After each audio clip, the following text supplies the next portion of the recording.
Good morning. आज है Thursday और आज हम करेंगे बचे हुए 500 क्वेश्चंस में से ऑलमोस्ट 1/10 क्वेश्चन हम कर चुके हैं। अब बचे 90% क्वेश्चन, तो वो भी हो जाएंगे अगले 2 हफ्तों के अंतर्गत। ठीक है, so let's start. Welcome to Bajrang defence classes and this is it. First question, which one of the following has geographical position of 0 degree latitude and 0 degree longitude. तो इसका आंसर है इन साउथ अटलांटिक ओशियन। ठीक है, अब किसी के मन में आएगा कि भैया जो ये है इक्वेटर है वही तो डिसाइड करता है नॉर्थ और साउथ को, तो ये साउथ अटलांटिक ओशियन नाम साउथ अटलांटिक ओशियन में कैसे आया? वो इसलिए आया क्योंकि उस ओशियन का नाम साउथ अटलांटिक ओशियन है, पूरा उस एरिया में पड़ा हुआ है। ठीक है, तो ये एक दूसरे के अनुरूप हो गया, ऐसे कि इसने इसका नाम दिया, इसने इसका नाम दिया। ठीक है, तो साउथ अटलांटिक ओशियन में पाया जाता है। ठीक है, असर्शन ए। ठीक है, असर्शन क्या है कि the reason equatorial equatorial region bulge outward by about 21 kilometer compared to poles. Earth's slow rotation reduced the effect of gravity around the equator. What? कुछ बात समझ नहीं आई, ये क्या बोला इसने? तो इसका आंसर हो जाएगा बी। ठीक है, both A and R true but R is not correct explanation for this. ठीक है, इसका करेक्ट एक्सप्लेनेशन नहीं है स्लो रोटेशन। ठीक है, इसका है सेंट्रीफ्यूगल फोर्स का। इसका आंसर यहां पर अगर अर्थ सेंट्रीफ्यूगल फोर्स की बात होती, सेंट्रीफ्यूगल फ्यूगल फोर्स की बात होती तो तब दोनों एक दूसरे का आंसर माना जाता। ठीक है, 53 का 28.38 degree north and 77.12 degree east are the respective latitude and longitude of which one of the following places. ये क्वेश्चन आया था। ठीक है, एनडीए का प्रीवियस ईयर क्वेश्चन है, देख लो भाई, कर लो बात भाई, कर लो। अब देखो, जो अर्थ इंडिया को माना जाता है ग्रीनविच से 82.5, 82.5 है ना, 82.5 डिग्री ईस्ट में। ठीक है, तो यहां से हमें 77 से अगर हम उसे माइनस करेंगे, और ये कहां से माना जाता है? ये ठीक दिल्ली से माना जाता है, दिल्ली से माना जाता है। ठीक है, दिल्ली से अगर हम इसमें 77.12 माइनस करेंगे तो कितना बनेगा? 82.5। पहले मैं आपको बता रहा हूँ कि आप इसे कैसे सॉल्व कर सकते हो। कितना बनेगा? 0, 8, 3, 12 में सब साथ दिया, 5, 0, 5 डिग्री, 5 डिग्री के अराउंड बन रहा था। 5 डिग्री में कितने घंटे हुए? 5 डिग्री। ठीक है, 5 डिग्री अगर हम इसे इधर उधर करते हैं, इंडिया हुआ सपोज दिल्ली से पास हो रहा है 82.5, तो अगर हम उसमें से 5 डिग्री कम कर रहे हैं तो किधर की साइड आएगा वो? आना इधर की साइड चाहिए ना। उससे 5 डिग्री कम हो रहा है वो, क्यों? 5 डिग्री कम हो रहा है, अगर 5 डिग्री बढ़ता तो इधर की साइड जाता। 5 डिग्री कम हो रहा है वो, इधर की साइड। तो अब हम ऑप्शन देखेंगे, जयपुर, दिल्ली, लखनऊ, इलाहाबाद। अब इलाहाबाद किधर की साइड होता है? यूपी इधर की साइड होता है। ठीक है, दिल्ली से इधर के लिए होता है यूपी, और लखनऊ इलाहाबाद आते हैं उधर की साइड के लिए। दिल्ली सेंटर का हो गया, तो इसका आंसर क्या हो गया? जयपुर। ऐसे एलिमिनेट करना है वहां का आंसर। ठीक है, आपको समझ आया मैंने क्या किया यहाँ पर? ठीक है, 5 डिग्री माइनस हुआ क्यों? 70 है तो 82.5 पे दिल्ली से पास होता है, 77 डिग्री पे क्या हो गया? ये आ गया जयपुर पे। ठीक है, तो इसका आंसर हो जाएगा ए। ऐसे एलिमिनेट करना है, वहां पर घबराना नहीं है। Which among the following process is not part of chemical weathering. अब ये वेदरिंग से क्वेश्चन है कि कौन सा केमिकल वेदरिंग का पार्ट नहीं है। ठीक है, तो केमिकल वेदरिंग में मतलब, केमिकल वेदरिंग से आपको क्या आइडिया लग रहा है? केमिकल वेदरिंग से मतलब क्या होगा? कुछ केमिकल बनेंगे, केमिकल पड़ेंगे उस पे, है ना, ऐसी आइडिया बन रहा है। तो केमिकल वेदरिंग से क्या होगा? या तो पानी मिलना, हाइड्रेशन आता है, ऑक्सीडेशन भी केमिकल हो गया, सॉल्यूशन भी केमिकल हो गया। तो इसका आंसर क्या हो गया? एक्सफोलिएशन। मतलब ऐसे में झड़ जाना, लेयर वाइज है तो एक लेयर ऊपर की झड़ गई, फिर दूसरी लेयर झड़ गई। ठीक है, तो एक्सफोलिएशन। ठीक है, now moving to 55th question. 21st June is the longest day of the year for those living in the northern hemisphere. What is the shortest day of the year those living in the southern hemisphere? It is same, 21st जून। अब ये कैसे बोलोगे ना? कैसे? ये tilt की वजह से। ठीक है, अब क्या हुआ कि जब सारी most of the sunlight northern hemisphere में जा रही है, तो सदर्न हेमिस्फीयर में कैसे रहेगी? ये कैंसर हो गया, ये कैप्रिकॉन हो गया। ठीक है, और ये इक्वेटर हो गया। अब 21 जून पे यहाँ पर लॉन्गेस्ट डे है, मतलब मोस्ट ऑफ द सनलाइट कहाँ जा रही है? मोस्ट ऑफ सनलाइट कहाँ जा रही है? ये अपर उसमें जा रही है। तो यहाँ पर क्या होगा? 21 जून को यहाँ पर होगा शॉर्टेस्ट डे। ठीक है, 21 जून को क्या होगा? सदर्न हेमिस्फीयर में शॉर्टेस्ट डे होगा। Now moving to our 56th question, which of the following is correct? The mean distance from the sun to the earth is n, क्या होता है मीन डिस्टेंस, क्या होता है अगर सन और अर्थ के बीच में? लाइट ईयर मतलब क्या होता है? Light year is the distance travelled by light, travelled by light in 1 year,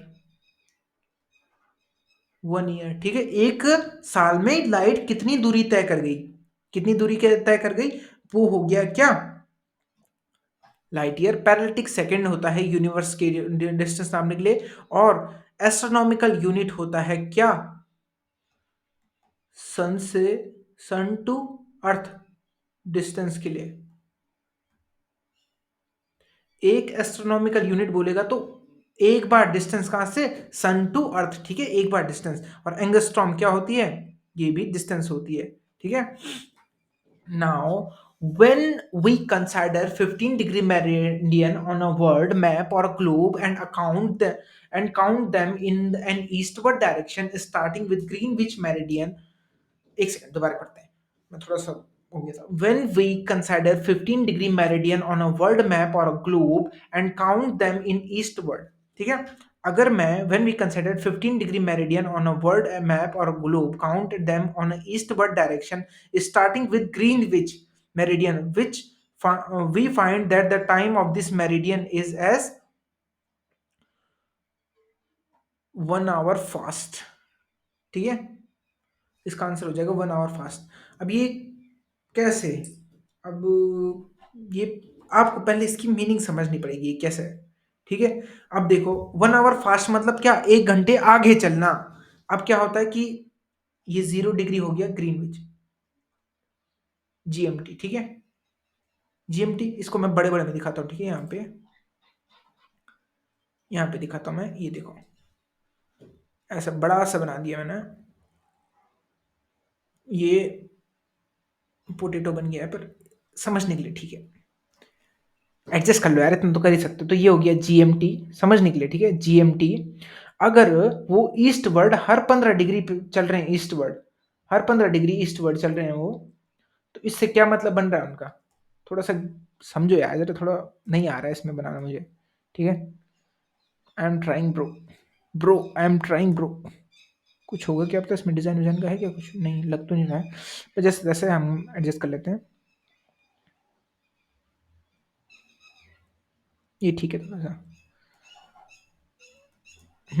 तो इधर की साइड देखो, ये है जीएमटी, ये हो गया 15 डिग्री, ये और 15 डिग्री, ये और 15 डिग्री, ठीक है। तो जब वो इधर की साइड जा रहे हैं तो एक, अगर वो एक 15 डिग्री चल रहे हैं तो क्या होता है, जब इधर की साइड टाइम चलता है तो वो, जैसे अगर यहाँ पर 12 बज रहे हैं तो यहाँ पर 1 बज रहे होंगे, हर 15 डिग्री पे एक, फिर हर 15 डिग्री 2, फिर इस 15 पे 3, तो वो 1 घंटे तेज है उनसे। तो इसका आंसर ही तब इस बेसिस पे क्या हुआ, 1 hour फास्ट, ठीक है। और यहीं पर ही अगर वो वेस्ट की तरफ चलते हर 15 डिग्री, तो क्या होता है इसका आंसर, वो क्या होता, 1 hour स्लो, क्योंकि हर 15 डिग्री चल रहे हैं, ठीक है। Am I clear? Please do comment, okay? How many hours of day does the equator experience on September equinox? ठीक है। कितने मतलब इक्विनॉक्स में कितनी टाइम की लाइट होती है। अब देखो इक्विनॉक्स मतलब जब सनलाइट डायरेक्टली फॉलो हो रही है किस पे, इक्वेटर पे, तो इसका आंसर क्या हो जाएगा, 12 hour डे, ठीक है, 12 घंटे का दिन, 12 घंटे की रात। Assertion: The equator is a great circle, बड़ा circle. Reason: The equator encircles the whole earth and its plane divides the earth into two equal halves. कुछ रीजन है क्या इसका सही? हाँ बिल्कुल सही बता रहा है, बिल्कुल सही बता रहा है। Great equator is a great circle, the equator encircle the whole earth and its plane divides the earth into two equal part. तो इसका आंसर हो जाएगा ए, ठीक है। Assertion and reason are both correct. Consider the following statement: International dateline lies on Greenwich meridian. नहीं नहीं नहीं नहीं, the date of Alaska is ahead of the date of Siberia. अब अलास्का कहाँ आता है, अमेरिका में, साइबेरिया कहाँ आता है, रशिया में, ठीक है। तो ग्रीनविच से कौन दूर हो गया, जीएमटी ये हो गया, ठीक है। जी एस एम टी लिख दिया मैं, इधर बनाता हूँ, ठीक है। यहीं पर मैं बना रहा हूँ फिर से क्या, जीएमटी, ये हो गया जीएमटी, हाँ।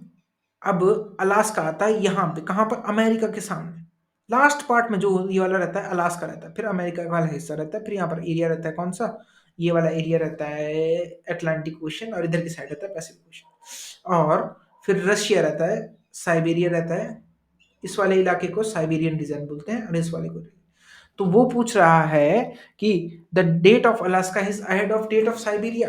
अब देखो साइबेरिया पहले कहा आएगा कि अलास्का पहले आएगा, गैस। जब मैंने आपको डायग्राम बता दिया है, ये मैंने डायग्राम बता दिया, एक मैं इधर चलता हूँ, डायग्राम मैंने आपको बता दिया है कि साइबेरिया इधर पड़ता है और अलास्का इधर पड़ता है, और ये ग्लोब है पूरा ऐसे में, ठीक है, ग्लोब है, मतलब यहीं पर से ही तब रशिया शुरू हो जाता है, और फिर कुछ देर बाद यहाँ पर होता है।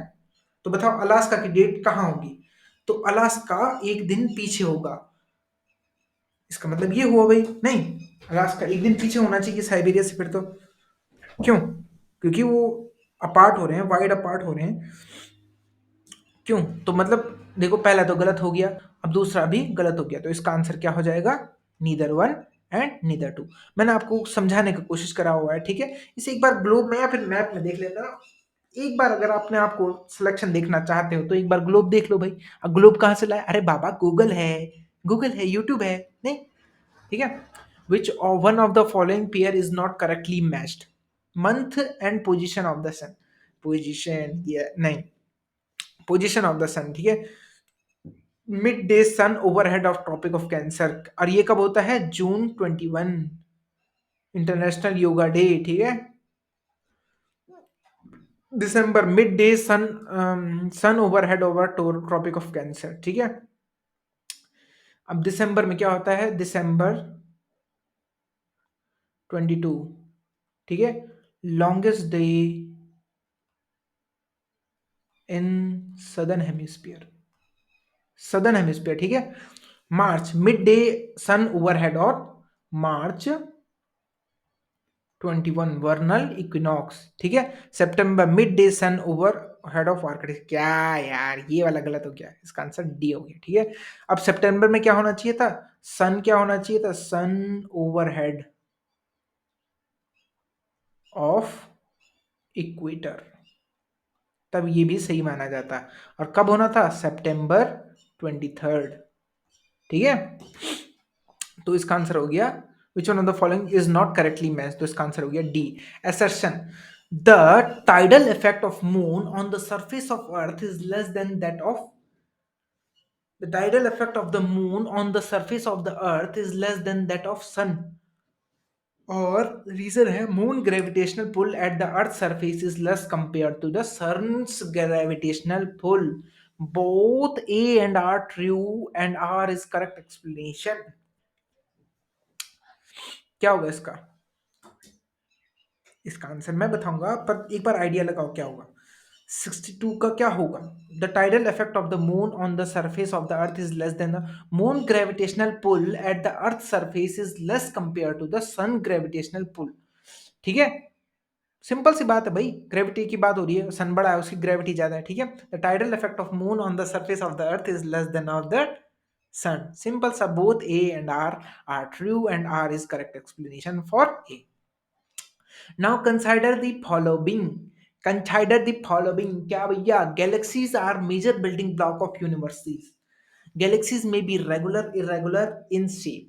ठीक है, each galaxy comprise of an average 100 billion stars, है ना, ठीक है, average 100 billion star, and a galaxy is a huge mass of star, nebula, interstellar and material, ये सारे गैलेक्सी के क्वालिटीज हैं। सो इसका आंसर होगा, क्या होगा इसका आंसर, इसका आंसर होगा डी, ठीक है।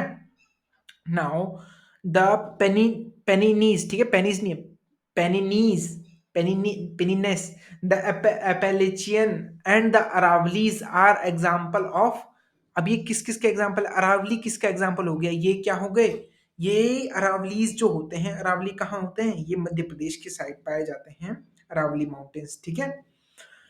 तो इसका आंसर हो जाएगा क्या, क्या हो जाएगा भाई इसका आंसर, इसका आंसर हो जाएगा ओल्ड माउंटेन्स, ठीक है, ये सारे क्या है, ओल्ड माउंटेन्स, और जो हिमालय है, हिमालय है वो यंग माउंटेन में आ जाएगा। Young Mountain. Okay. Now let's move to our 65th question. Assertion and reason याद रख लेना, ठीक है. Venus is the brightest object in the sky after the sun. Reason, Venus is second planet from the, क्या बात कर दी sir, क्या बात कर दी. तो फर्स्ट प्लेनेट ज्यादा रिफ्लेक्टिंग होना चाहिए था, नहीं. तो रीजन इसका गलत हो जाएगा, ठीक है. इसका आंसर हो जाएगा B. Both A and R true but R is not correct explanation for A. अब इसका करेक्ट एक्सप्लेनेशन भी सुन लो, क्योंकि वो ब्राइटेस्ट ऑब्जेक्ट इसलिए है क्योंकि उसका 70% है एल्बिडो. एल्बिडो होता है रिफ्लेक्टिंग पावर, ठीक है. Reflecting power, reflecting power of a planet, albedo. और प्लैनेट या फिर किसी भी ऑब्जेक्ट का, तो उसका 70% एल्बिडो है, वो रिफ्लेक्ट कर देता है 70% जो सन की लाइट आती है. तो इसीलिए वो सबसे ब्राइटेस्ट ऑब्जेक्ट होता है स्काई में after the sun. Okay, after the sun. Which one of the following statement is not correct. छाछठ, छाछठ हुआ क्या है. All meridian run from north to south. So we were doing which one of the following statement is not correct. इनमें से कौन सा गलत है. तो देखते हैं. All meridian run कहां से कहां चलती है meridian. All meridian run into true north and south, ठीक है. नॉर्थ और साउथ के लिए बहती हैं. Meridian are spaced farthest at the equator and at converge at common point at poles, ठीक है. All meridian are parallel to one another. अगर वो पैरेलल है तो फिर ये वाला पॉइंट गलत हो जाएगा. क्यों.